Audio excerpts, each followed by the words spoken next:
Tanveer, people gamble on the dogs, the horses, the trots, they gamble on the footy, the tennis, the cricket.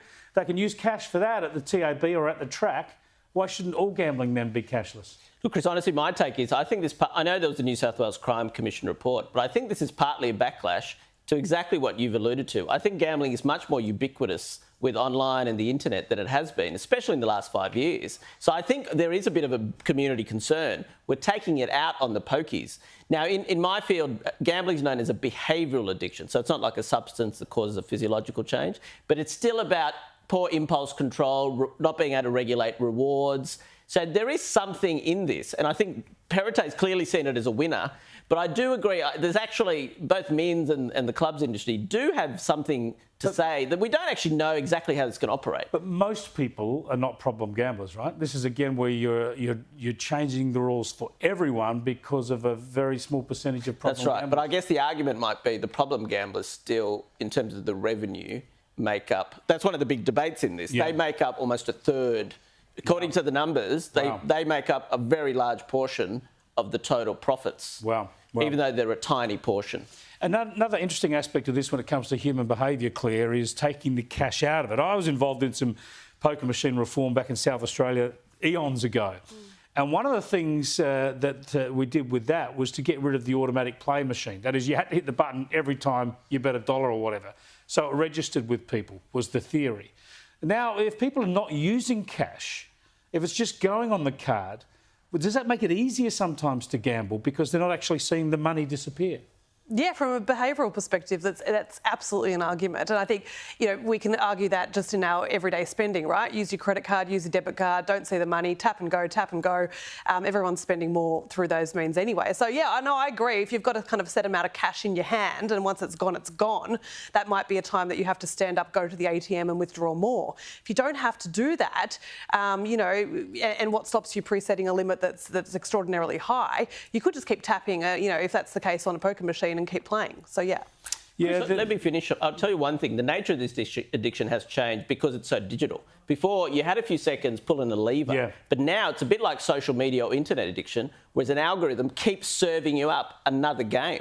So that moment of reflection, we actually get less of it now for this problem. Yeah, well, I think it's going to be big in this New South Wales state election, no doubt, but it's going to be a big issue then around the country as well. I want to go to another issue that's big, and that is obesity, especially with kids. And we've got this push again, Claire, to hit advertising.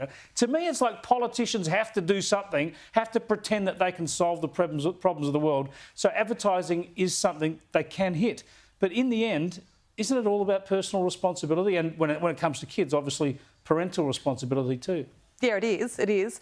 I think kids and food, I love this topic. It's fascinating because if you think about it, the idea of having a kid food or food that it's marketed just to children, it's only really been around since the 1950s, right? And that's when we started marketing, chicken nuggets shaped like dinosaurs or monkeys on the front of cereal packets, to children as consumers.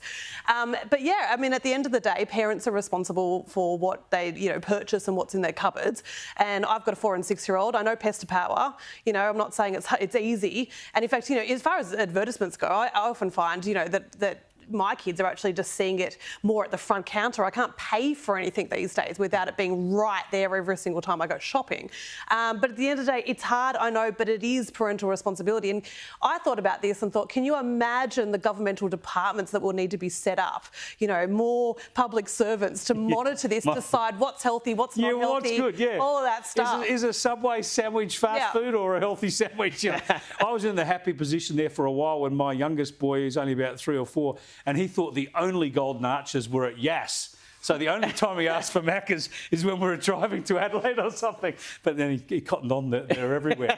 But how do we do it? Shouldn't we just deal with this the way normal families and people deal with it? We know there's too much obesity around, but the idea is to be sensible, not just about food, but about exercise as well. Look, I guess the premise is that families where they do struggle, it could be broken families, it could be messy environments. Can we set up a thing where there's certain behavioural interventions, a bit like cashless gambling, so there's definitely a bit of paternalism. Now, the studies, some of the key British studies on this, show the potential change is very small, and even that is hotly contested because some of the assumptions made in this research was quite questionable. So then the question is, for a potential very tiny improvement, advertising a pretty small part of this problem. Yeah. Is it worth the impost it causes on business? And many would say no. You just put all the fast food stores on the top of a hill and people have to walk a big long walk to get it and a big long walk again. They'll just call Uber, mate. Uber Eats. Just briefly, I know neither of you really want to talk about this, but there's a shocking shark attack fatality in Perth on the weekend. We keep hearing about phobias and people not wanting to go into the water but sharks, they're real attacks. It's a very real fear. People have to be sensible and rational about how they deal with this, not pretend it's not a real fear, right? Yeah, absolutely, and it's tragic. It's been a young person has lost their life. It is a reality of living in this country, and when we talk about putting in drum lines and we can't put a net around every waterway and around the country. I mean, the government is not there to save everyone from every action, and it's awful. And I'm all for putting up warnings, of bull sharks, and all for warning people about entering waterways. But it's a reality that we live with. It sure is. Thanks for joining us, Claire Tanvir.